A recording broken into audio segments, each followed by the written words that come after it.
আসসালামু আলাইকুম বন্ধুরা, আমি কল্পনা ডেইলিতে তোমাকে স্বাগত।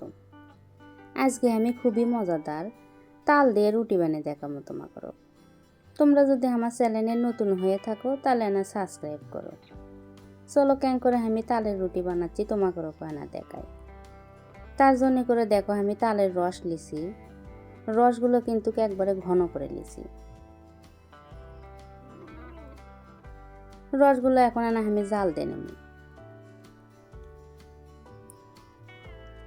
তালের রসগুলো দেখো যতটা ঘন হবে রুটি কিন্তু ততই ভালো লাগবে খেতে।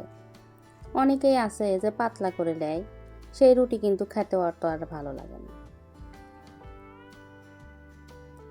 আর এই তালের রুটি বানানো এতটাই সহজ যে ছোট বড় সবগুলোই বানাবে পারবি। দেখো তাল জাল দিয়ে লিতে লিতে ঘন আরো বেশি হয়ে গেছে। এর মধ্যে এখন আমি সামান্য পরিমাণে চিনি দিয়ে দেব। তাল তো এমনিতে মিষ্টি আছেই, রুটি বানানোর জন্য আর চিনি দিয়ে দেওয়া লাগবে। চিনি দিয়ে জাল দিলেও আমার হয়ে গেছে। এর মধ্যে আবার স্বাদ অনুযায়ী লবণ দিয়ে দেব। অল্প অল্প করে এখন আটা দিয়ে আটাগুলো সিদ্ধ করে নেব তালের মধ্যে। আমরা এমনি জিঙ্কা সাধারণ রুটি বানাই সিঙ্কে করেই কিন্তু বানান দেখবি।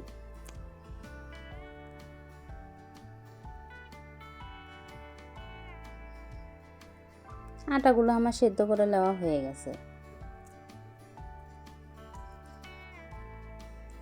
এখন তো তালের সময়, আর এই সময় সব সময় তাল পাওয়াই যায়।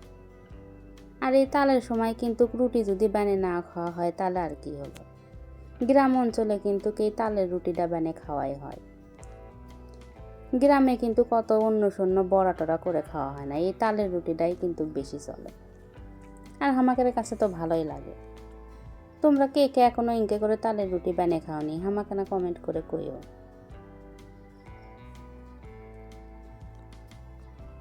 রুটিগুলো আমি এখন একটা একটা করে বানিয়ে নেব। তোমরা যারা এখনো তালের রুটি বানিয়ে খাওনি একবার হলেও বানিয়ে খাইয়ে দেখো। একবার খেলে কিন্তু বারবার খাবার মন চাইবে, এতটাই ভালো লাগে।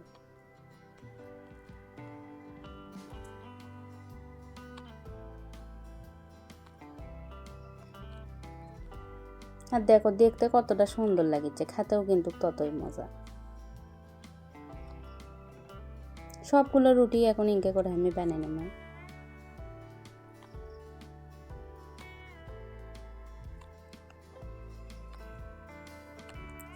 এখন রুটিগুলো ভেজে নেব। আর এই রুটি কিন্তু চাউলের আটা এমনি ময়দার আটা যে কোনো আটা দিয়েই কিন্তু বানানো যায়। তোমাদের কাছে যদি আমার ভিডিওটা ভালো লাগে তাহলে লাইক কমেন্ট শেয়ার করো। আজকের রান্না এ পর্যন্তই। দেখা হবে আবার নতুন কোনো রান্ধন নিয়ে। সে পর্যন্ত সকলেই ভালো থাকো। আল্লাহ হাফেজ।